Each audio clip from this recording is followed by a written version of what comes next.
Hi, everyone, and thanks for listening to the Admit One podcast, where we talk to students who have successfully navigated the college admission process and have earned their ticket to the college of their choice. We will be reflecting on students' profiles and discussing some of their academic records, extracurricular involvement, and application strategy. Today, we're excited to welcome Sara, who is a self-designed major at Scripps College and has recently completed her freshman year. So, Sara, thanks so much for joining us. We're super excited to have you chat a little bit and learn more about your college journey through the application process. Awesome. Super excited to be here. Yeah. Cool. So let's get started talking a little bit about from a high school standpoint. Like, tell me a little bit about the school that you went to, and a little bit about what your curriculum looked like throughout high school.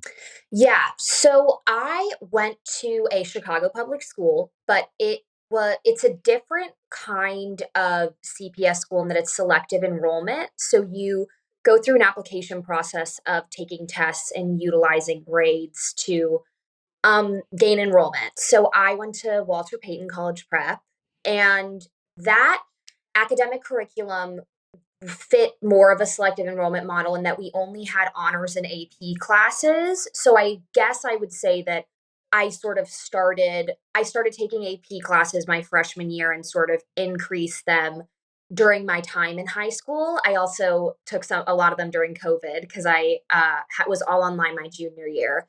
But yeah, that's kind of my background is I went to a pretty academically challenging school. Yeah, that was, like, tested, so people are taking pretty high level classes.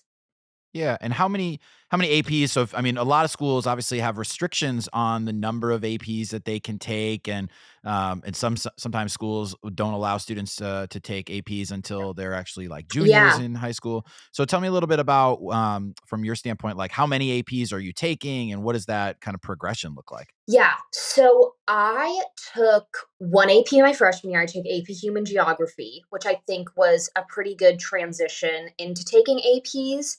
And then my sophomore year, I actually also only took 1 AP because I took APUSH, AP US Mhm. History, which is notoriously a pretty time-intensive AP, but I loved that class. So I would say I slowly dove in, and then my junior year, I took 4 AP classes, and my senior year, I took 3 AP classes. So, yeah, 9 APs. Okay. Yeah. So, I mean, that's a lot for sure to take it throughout the 4 years, but being able to spread them out. Did you feel like, but as a freshman, you were like prepared to take an AP, and as a sophomore, obviously a push, but did you have the level of preparation that you felt comfortable taking those?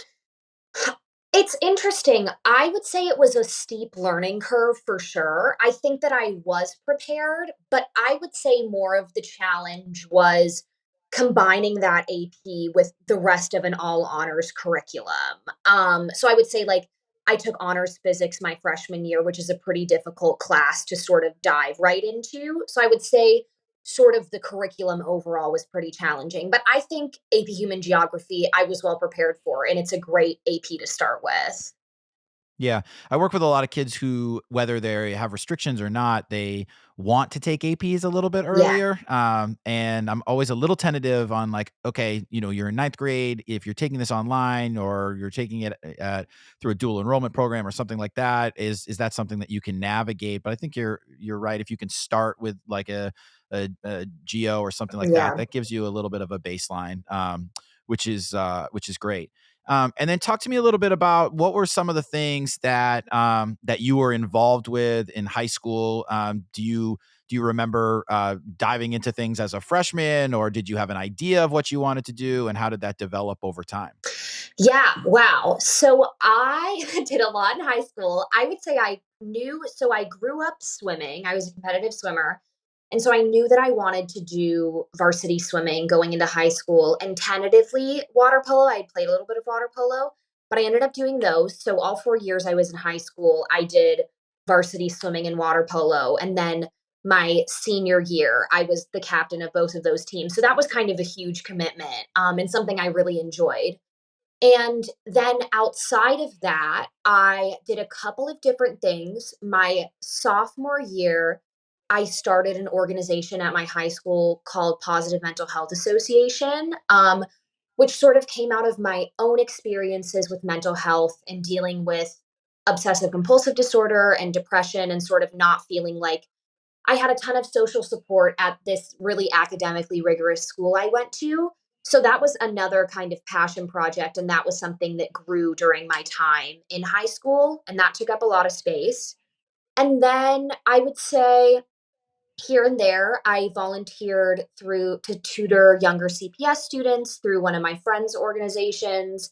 I volunteered at an animal shelter a little bit here and there. Those were more sporadic. And then another big one is that I worked on Mayor Lori E. Lightfoot, who was the previous mayor of Chicago, her youth commission, which was kind of a new thing. And that is involved advising her office on youth education and mental health issues.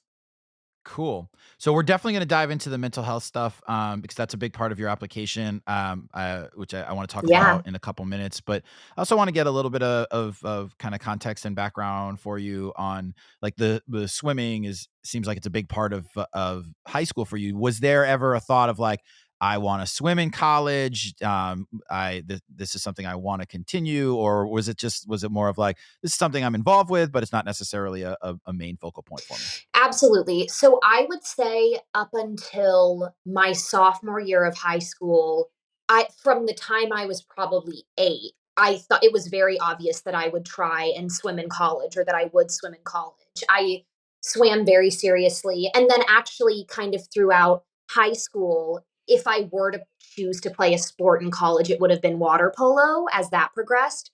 So those were really, really huge parts of my life, but I would say as I started the college application process, I had always kind of looked at college as an opportunity to start really diving into things outside of sports, because those had taken up so much time in my entire life. So I really knew that I wanted to work on a college newspaper, which I'm doing now and is lovely. Cool. And again, when you're playing a sport in college, you have to understand that that's a really huge time commitment. And deciding to go somewhere based on that sport is a big commitment. So I sort of knew that I wanted to take my college search outside of the sports I was doing.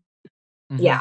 Yeah, it's kind of interesting because I work with a lot of kids, who will say to me things like, "Do you think I could use X sport to, enhance the likelihood that I get into Y Yeah. college?" And I always kinda laugh at that because it's like, I don't think you understand the level of intensity that you need to get to. I mean, it's like 4% of high school swimmers end up, Yeah. competing at the NCAA level, and so the idea that you're gonna use that, you would need to put in a lot of time, energy, and effort. But I also think it's hard for kids, who and maybe you can speak to this a little bit, who, because you had mentioned like basically from when you're 8 until your sophomore year, you kind of thought, okay, I want to swim in Yeah. college, and that's obviously like a pretty concrete identifier for you and a part of your Yeah. identity. So what's that process like for you to get to a point where it's like, I don't think that this is going to be what I do in college, and I have other aspirations. And Mhm. how do you navigate that? Yeah. I think what made me comfortable getting to a place of knowing I wanted to pursue other things in college was high school was the first time I sort of really got, or my sophomore year was when I really started to get involved in like my school communities, in a mental health community, in writing. And so I would say giving myself the permission to explore those interests outside of just sports was what made me comfortable. Then I was like, oh, I love doing these things. I identify with them. I sort of want the next chapter of my life. Like, I guess I saw swimming sort of in water polo as closing that like adolescence chapter. And then I knew that the like a time and a place, I guess. This was when I wanted to pursue other endeavors related to writing and all of that. Mhm. Yeah. Did you get any pushback from your family at all? Because I feel like sometimes kids are a little bit reluctant to say, "I don't want to do this," because it's been a big part of their youth. Was there any pushback from your family? Absolutely. There and also it's again, my parents were very invested in all of this because it took up so much of our time as a family when I was a child. And my brother actually plays NCAA water polo, my older brother. So he went into doing that, and we're a very big swimming and water polo family. So it was definitely, I would say, difficult to explain. But I think that also because I communicated early on in the college process that I wasn't looking to pursue, early on I decided not to pursue recruiting.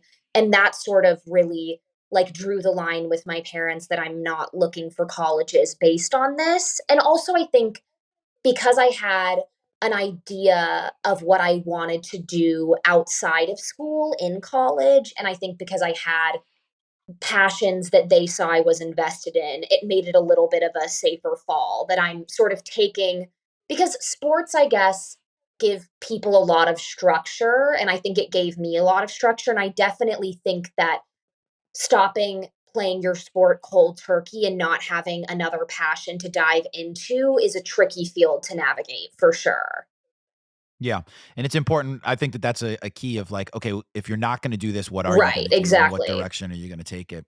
So yeah, that's definitely interesting. Hmm. So, we'll talk a little bit about kind of your high school involvement, but um, from a college search process, like when do you start looking into schools? When do you start thinking about I'm interested in this type of school, and I want to talk a little bit about Scripps because it's obviously a pretty unique Yeah. place. But when do you start thinking about the types of places that you want to go and maybe where it makes the most sense for you?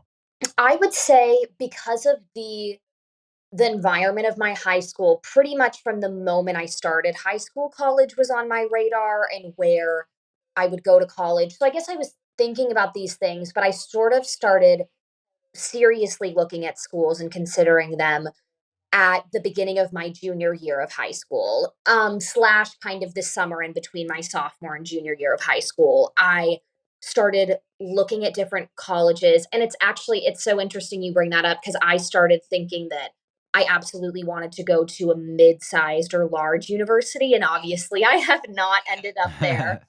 So I think that because I completely agree that people start thinking about the process seriously at too young of an age, and I don't think it's helpful. But I do think giving myself that amount of time to sort of just think about what I wanted and to like visualize or daydream or look at different things in a lighter way. I think that starting the process of thinking about what I wanted for myself gave me a chance to get to where I am now, which is that I ended up applying to a lot of small liberal arts colleges.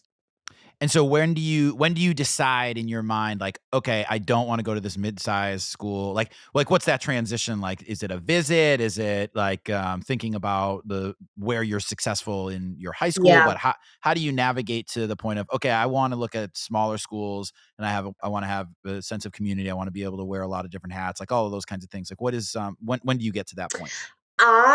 So it's interesting because, you would think that a lot of people do college visits during their junior year.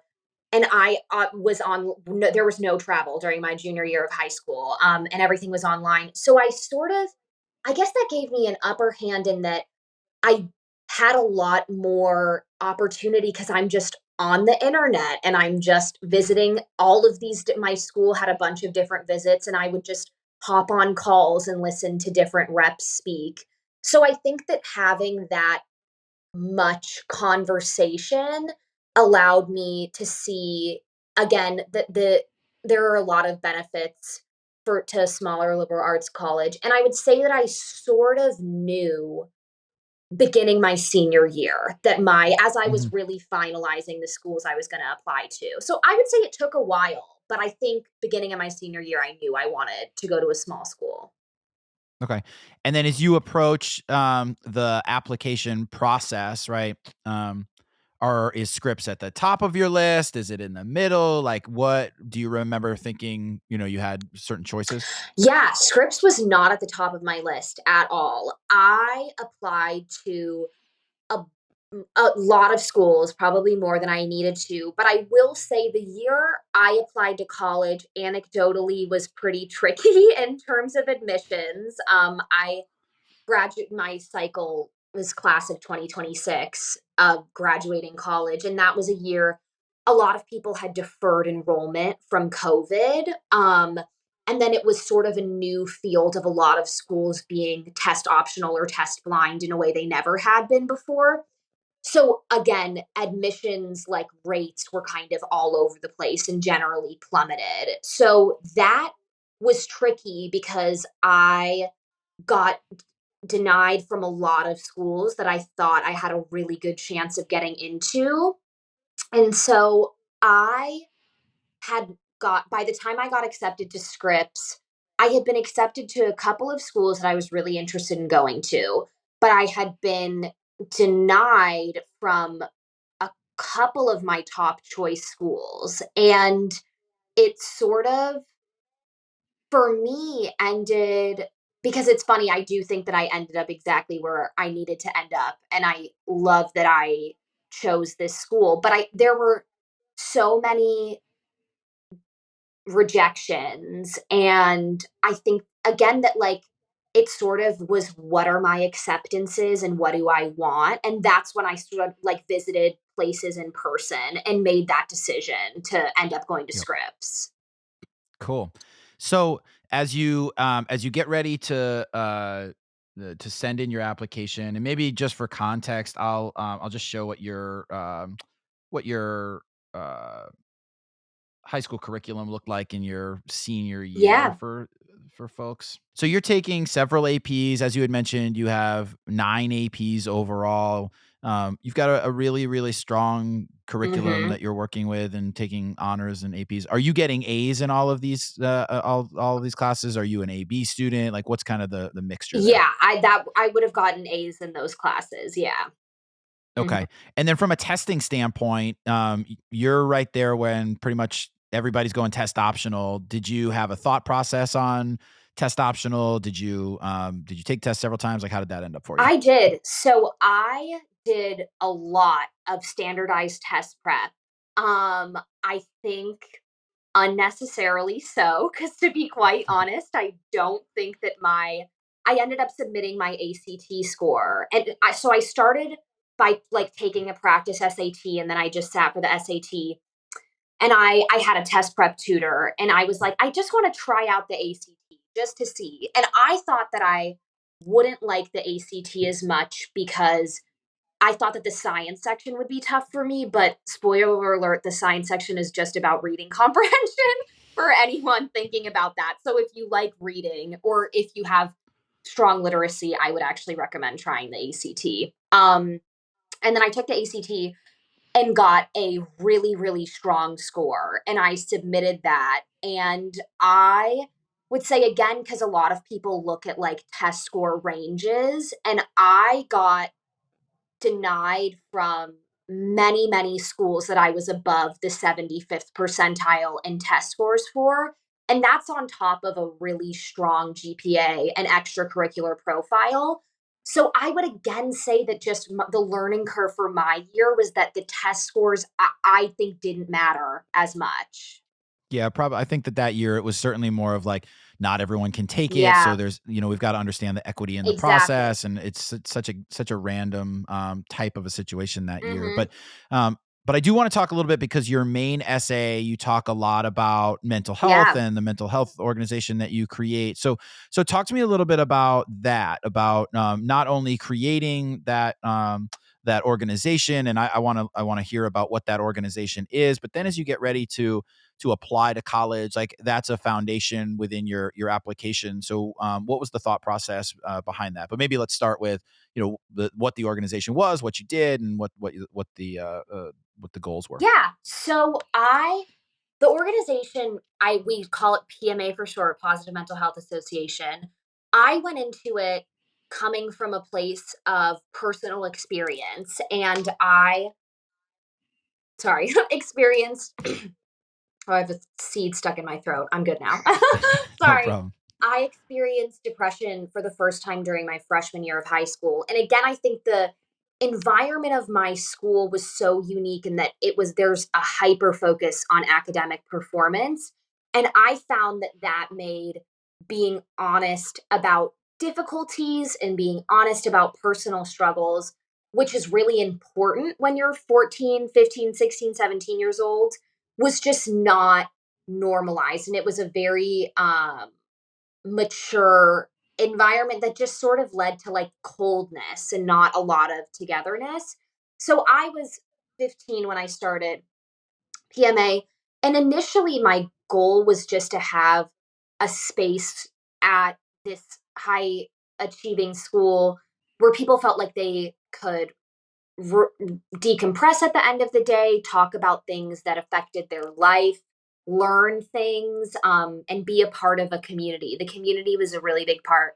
And then, sort of, as it evolved, obviously we spent during my time being president, most of our time online and in COVID, and it ended up being a really, really important resource for people. And we spent a lot of time doing check-ins and talking with people about their situations. And then, but the structure of it is we met once a week out of school or via Zoom during virtual learning, in person when we were back in school, and we always had a topic of discussion. So I'm trying to think of some examples.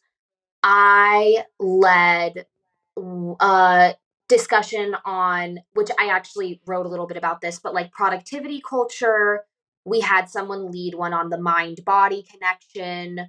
We would talk about sleep. We would talk about gendered mental health tropes. So a lot of different stuff. And initially it was me leading a lot of that. And then as the organization grew, we had a board of my senior year, it must have been 10 people. So we had a lot of different people that would lead discussions. Mm-hmm. And then does that lead to your involvement in the youth commission as Mm. well? So that my work with the youth commission sort of happened again, I guess, but I worked actually more in education with the youth commission, which I really enjoyed. But I would say working with the youth commission was a real learning curve for me. And I think it was just like a slap in the face of the real world. Like, I would say what I Mm-hmm. got out of that was like, you really get an example of what working in a mayor's office and what working in politics or what working in issues within a city like Chicago looks like. So I would say, again, yeah, but pretty separate from PMA. Yeah. How do you have any examples of like how that was a slap? Because I mean, I'm interested of Yeah. like, oh, it's a slap in the face. Like, what was something? Because I would imagine, right, as a high school student, you create this organization. This is a big part of your involvement in school, and then you get to join this program, and then it's like, all right, I'm gonna change the world. Mhm. I'm gonna change the city, and then maybe that doesn't happen Yes, necessarily, right? Is that fair? Like, is there an experience that you can kind of point to like that? for sure. I think there, I would say, yeah, I definitely went in with like, I have so many plans to change. Again, yeah, you want to change things. And you realize, for me, I actually thought that I might want to go into like public health on a governmental level before I did this youth commission, or that I might want to pursue politics. And I decided that was not for me during my time there, because I just, bureaucracy in a mayor's office and bureaucracy at a governmental level makes enacting change incredibly difficult. So I would say that in terms of like wanting to collaborate with youth organizations in Chicago surrounding mental health was always very difficult, because the mayor's office has an agenda and you have a different agenda. Sure. Yeah. Yeah, that makes sense. So let's talk about how you convey your within your personal statement, your involvement with the mental health organization and what that looks like within the context of your high school. And the other thing I would like to just ask, did you have any, because obviously, we're trying to overcome stigma related to mental health. Did you have any apprehension about writing about something like this, or was this because it clearly was a big part of your high school experience? So I Yeah. would imagine it's like, well, this is kind of what my thing is, Yeah. right? But I'm just curious, was there any like hesitancy from you? Absolutely. I had a ton of hesitancy because of stigma. And even though, again, it's I know I'm coming from a place of not believing in stigma, but you are applying to a college and there's going to be admissions officers reading this and you have no idea what their background is. And so I guess it's kind of what you said, that it's like I could have chose to write about something else, but this is what I wanted to write about. This is the difficulty and the sort of determined nature and commitment to vulnerability and expanding community that I wanted to convey to a college. And so Mhm. I sort of made my peace with that, and that I was going to convey it in the best way I could. And I was going to show sort of what came out of it for me. And that if admissions officers read it and felt like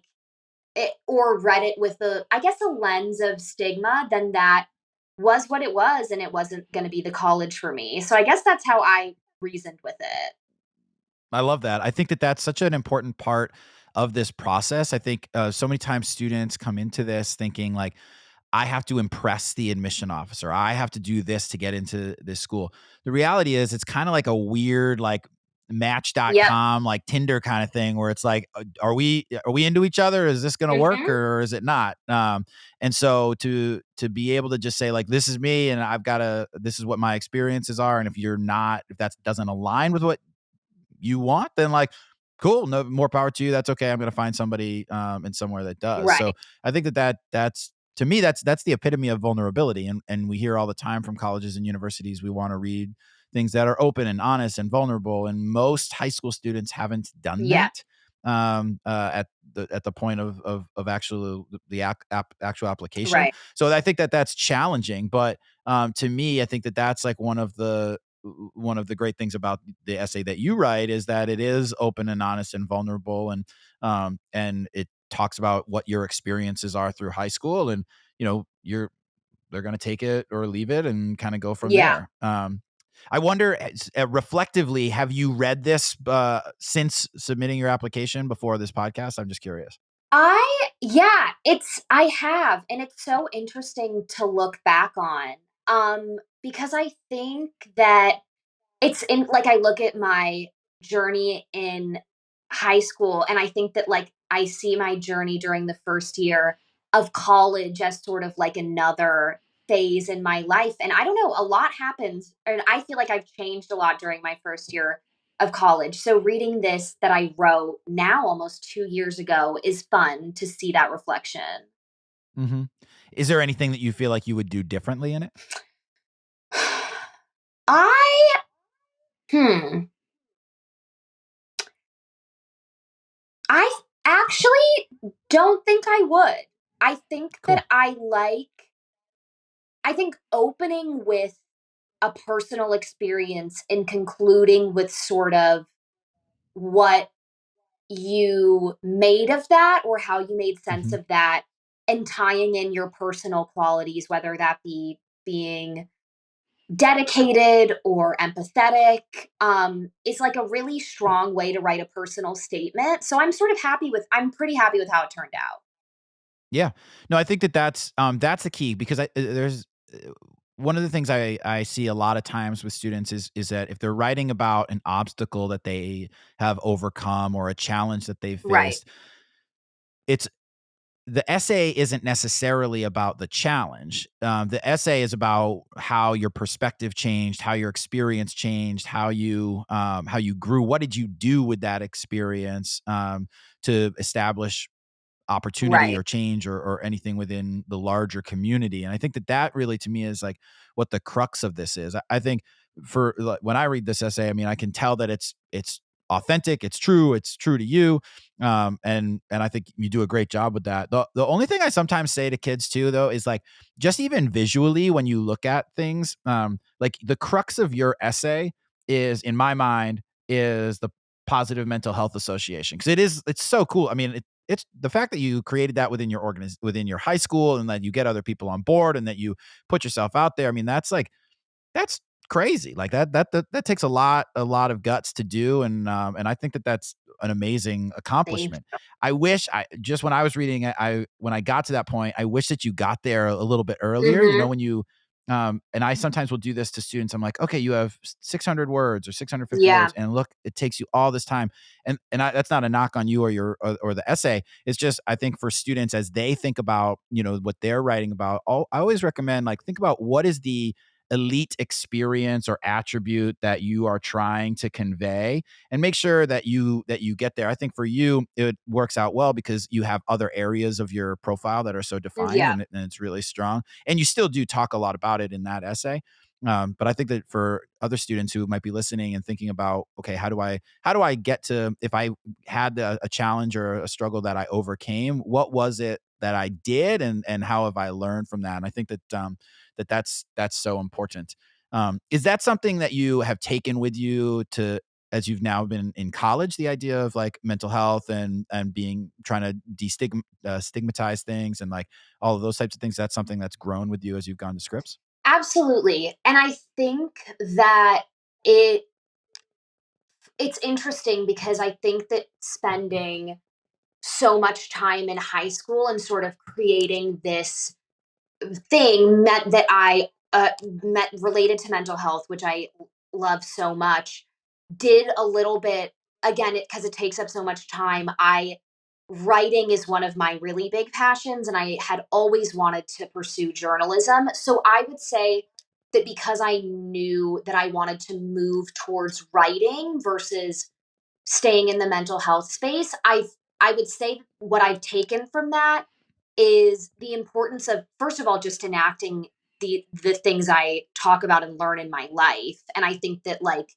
being a part of a community and just continuing to, I guess, practice what I preach, and that, like, being honest about what I'm going through and encouraging the people around me to do the same, is a really big part of that and something I'll always do. And I also am studying psychology, and I think that I'm Mhm. sort of piecing together what I want my work in mental health to look like moving forward.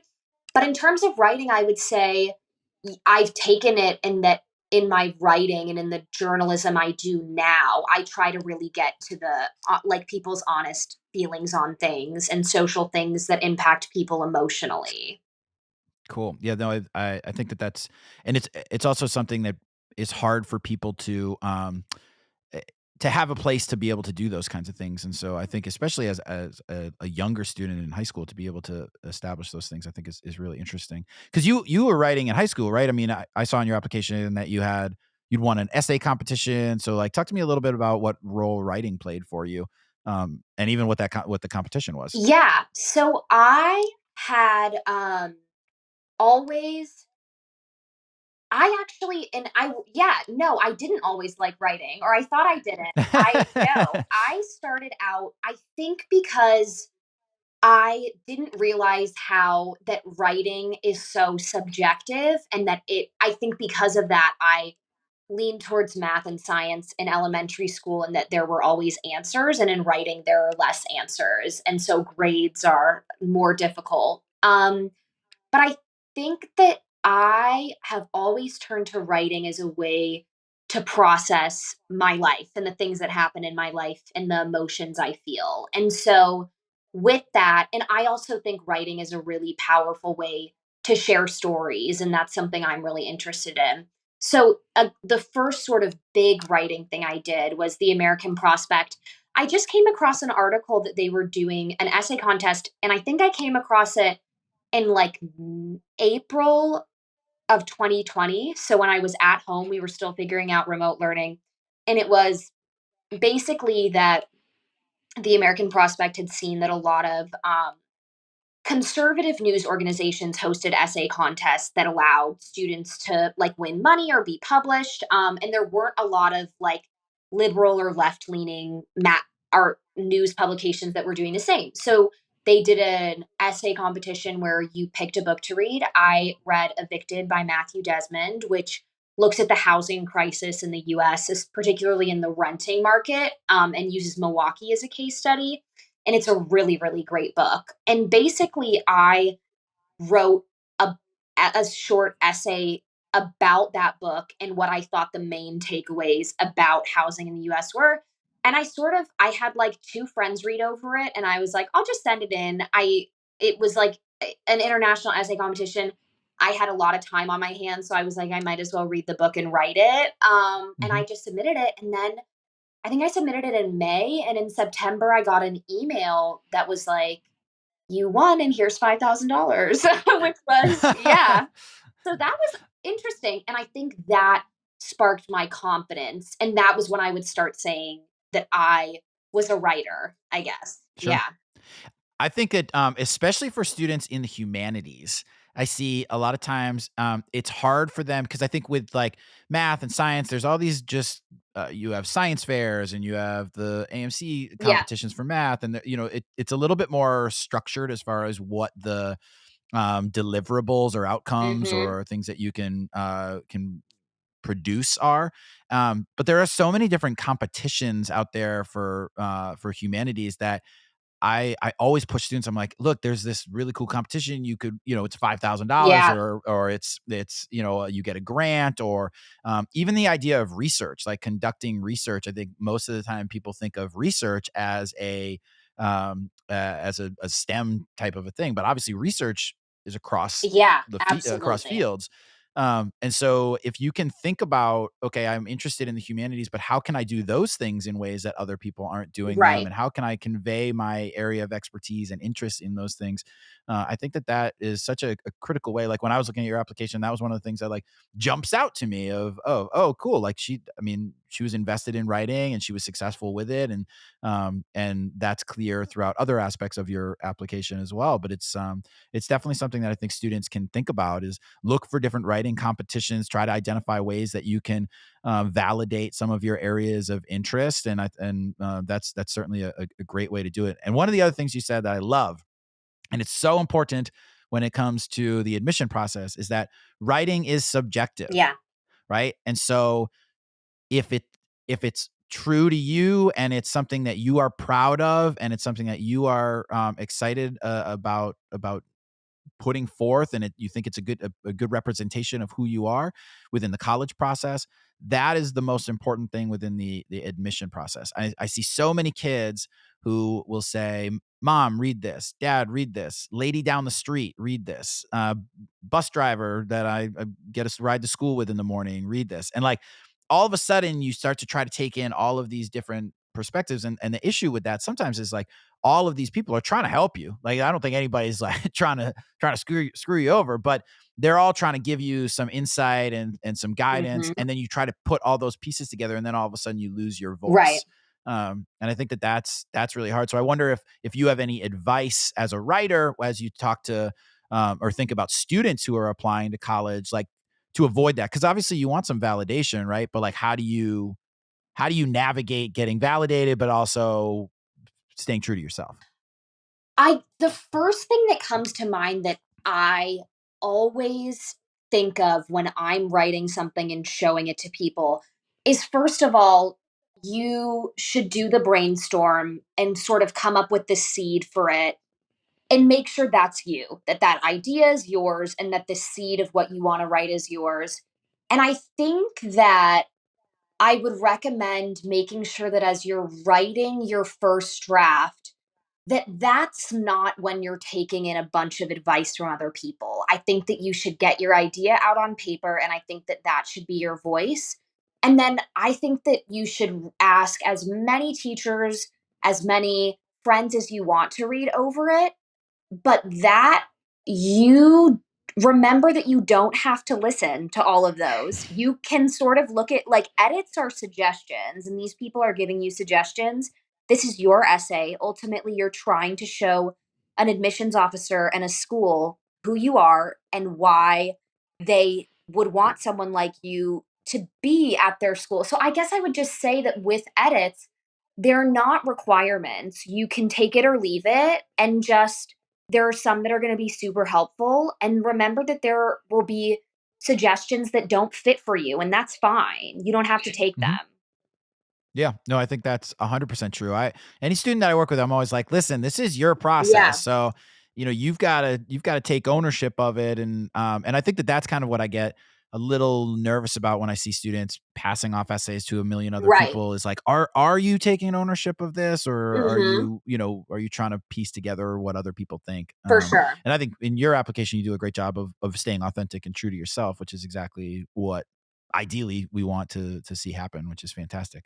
Um, cool. So this is great, super helpful. I always like to end by asking a little bit about like how has the college experience been for you? Do you feel like you made the right choice? And especially for you, in learning that you got some no's throughout the process. I think as a high school student, that can oftentimes feel like, oh my gosh, the world is crumbling, and I'm never going to go to college, and I'm not going to find the right place for me.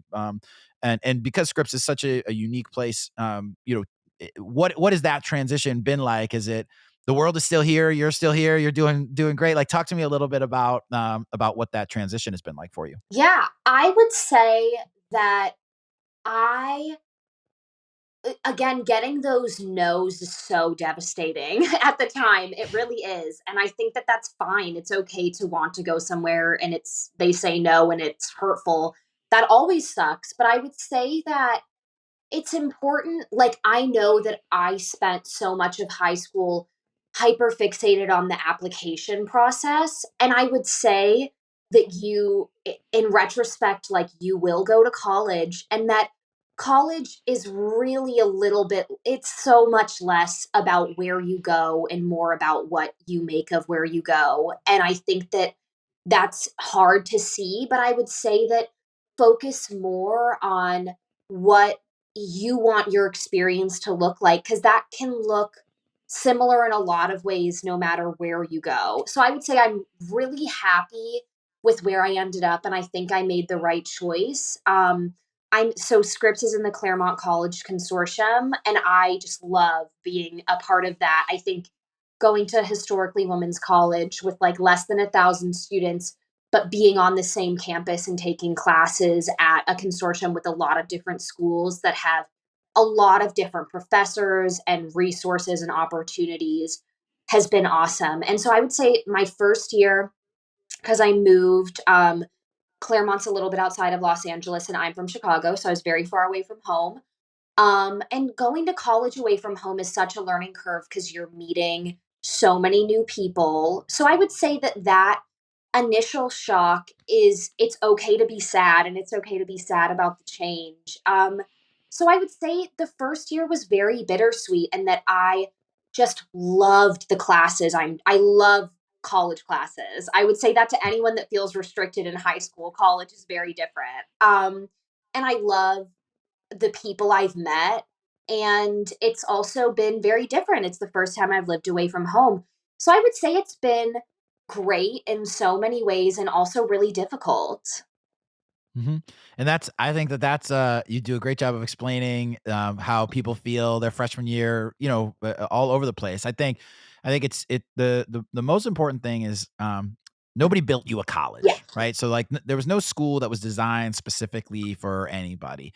And overcoming no's is a challenge for anybody, regardless of where they are in life, Yeah. whether it's applying for a job or relationships or any number of things. And I think that's part of growing up. And while it's not easy for anybody to deal with it, it's important to navigate, and it's also important to understand that you've got to identify places that you feel like you're going to Mhm. thrive, and there are plenty of different programs and opportunities and professors and mentors and all those different things that are across the country that make a lot of sense, regardless of what area of study you have, or what U.S. News and World Report ranks it, or anything Absolutely. like that. And so, to me, a place like Scripps is so interesting, in any of the Claremonts, because you have all of these little pockets, but you're all kind of together, in a lot of ways. So there's like some competition, there's some community. It's a really interesting place, and I think when I work with students, one of the things I love doing is identifying different schools, and really different programs that students are looking for, that can make sense. And so, to me, that's really the crux of what I would recommend students thinking about, is more programmatically, where am I going to thrive, as opposed to where does this rank on a relatively arbitrary list. Absolutely. And I think that the rankings, it's so easy, especially I think for people that are aiming to go to really selective universities is that you have to understand that at incredibly selective schools, you just do the best you can, and there are going to be so many rejections, and it just goes how it goes. And I think that focusing on that period of, once you have your acceptances and you have a base of like, okay, these are my options. Again, it's like you said, where will you thrive? Where do you see yourself going if you get to visit the campus? What do the students look like? Do you see yourself living there? Do you see yourself walking to class there? When you look at their classes online, do you see things that appeal to you? Do you see programs, study abroad, that make sense to you? And it's just so much more important than the name. And it'll be, because you have to understand that it's 4 years of your life. It's not just a degree you get at the end of the 4 years. You have to make it to the degree, and being somewhere that you enjoy being will make that so much more sort of like life transforming, I guess. Yeah, no, I love that. Cool. Well, Sara, thanks so much for taking the time. I really, really appreciate it. It's been great talking to you, and hopefully everybody enjoyed the episode, and look for next episodes next week. Make sure you subscribe, follow, and like on all social media platforms, and we look forward to continuing to learn more about students' experiences through the college admission process. So, Sara, thanks so much again. Yeah, of course. Thank you, Jamie.